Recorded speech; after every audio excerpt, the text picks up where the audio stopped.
Ze binnen de tel kwijt in Kamp Morre, maar er staan rond 4000 poppen in het land. Else pop om aandacht te vragen voor banden zonder ouders in vluchtelingenkampen.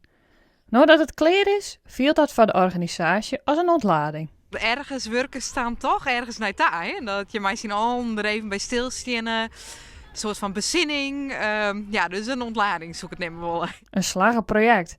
Maar het is pas echt slagen als er ook in Den Haag wat teweeggebracht wordt. Daar is echt de jeugd van nodig. Wij denken dat de band die dit mooi maakt. Die nadenken over vluchtelingen in het algeheel. En hoe je daar dan leven. En hoe inhumaan of net humaan de situatie daar is. Nou, die gaan heel andere keuzes maken als ze letter grut binnen. Dus dat zij letter in Den Haag zitten, dan gaan zij dit net waan. Dan gaan zij zeggen, we moeten die band helpen.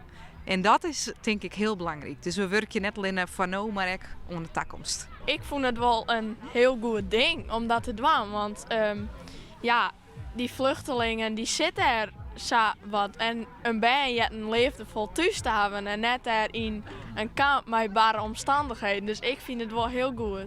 Ja, ik eigenlijk gewoon hetzelfde. Ik vind het heel goed dat we er iets aan doen. En ik hoop dat er ook verhoring in komt. Kun je er iets bij voorstellen hoe het wijzen maat? Nee, echt net. Echt heel blij dat ik een thuis ga en een bedwerk elke juni sliepen kan. Ik hoop dat je nooit hoeft te zien als je land voor je ogen verbrandt.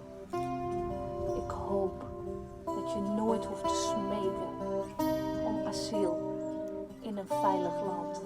De poppen zien je nog joen over de jachtjes zongen. Dus dan kan iedereen ook mooi zien via internet hoe dat liekt. Ik denk dat dat heel indrukwekkend is. Want eigenlijk is elk jachtje een bandje. He? En dat zijn niet meer bij BN ook wel zien dat het jachtpuntjes binnen. Dat we het met deze BN lieken goed als uw eigen BN. De klingen die gaan naar Kamp Moriata. Dus die worden opgehaald door Stichting Hulpkaravaan. En het hout werd poppen van maken binnen die we versnipperd. En die neemt landschapsbeheer Friesland mee. En die maakt ze de paarden van Ringslang. Is het een succes van het project? Ja, ik vind het wel een succes worden, ja.